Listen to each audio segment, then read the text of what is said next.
ఇంత తొందరపాటు పనిచేశాను. ఇప్పుడు బిడ్డకి మొహం ఎలా చూపించాలి? ఛ, ఛ, ఛ.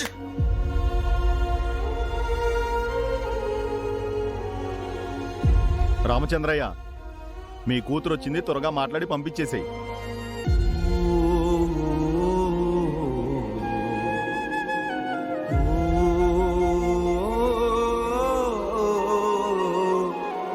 ఏంటి నాన్న ఇది?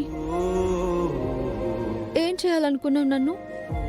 అక్క తప్పు చేస్తే ఆ కోపం నా మీదెందుకు? నన్నెందుకు అనాథం చేయాలనుకున్నావు? నీకోసం నేనున్నాను కదా నాన్న. నన్ను వదిలేసి వెళ్ళిపోవాలని నీకెలా అనిపించింది? నువ్వు అమ్మ లేకుండా నేనెలా బతుకుతాననుకున్నావు నాన్న?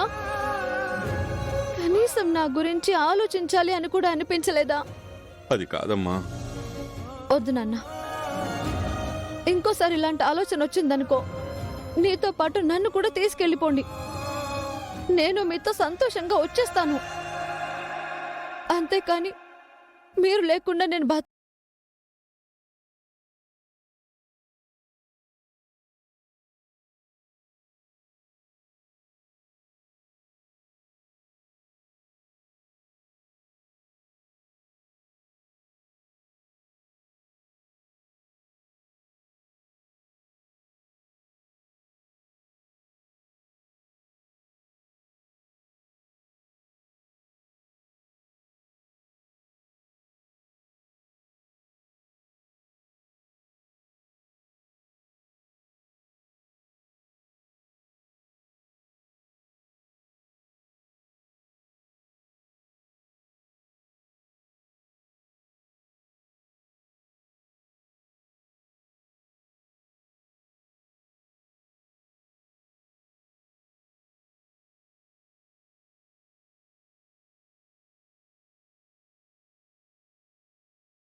నువ్వు నిన్ను నూరేళ్లు బతకాలా?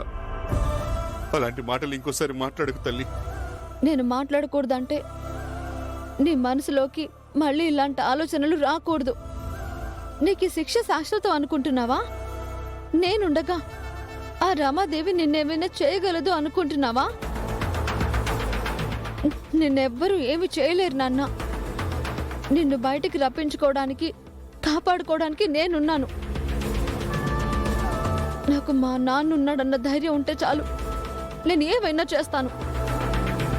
మా నాన్నే నన్ను వదిలేసి వెళ్ళిపోతే నాలో ఆ ధైర్యం ఉండదు. నేను ఉండను నాన్న.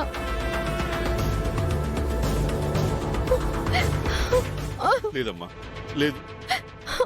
ఇంకెప్పుడు అట్లాంటి పని చేయను. నిన్ను ఇలా బాధ పెట్టను. నా తల్లి కదూ. నా మాటినమ్మా. నువ్వు ఏడవద్దు. అదో పీడకాలనుకొని మర్చిపో తల్లి. ఆ బిడ్డ అట్ట చేసిందని చచ్చిపోదాం అనుకున్నాను, కానీ నా కోసం అల్లాడిపోయే ఈ బిడ్డ ఉంది. నిన్ను చూసుకుంటూ బతికేస్తానమ్మా, బతికేస్తాను. అంతా బాగుంది నాన్న. ఆ పెద్దమ్మ గారు వచ్చి వెళ్ళిపోయిన తర్వాత వాతావరణం పూర్తిగా మారిపోయింది. పనిదానిగా బతికిన ఇంట్లోనే చాలా మర్యాద వచ్చింది.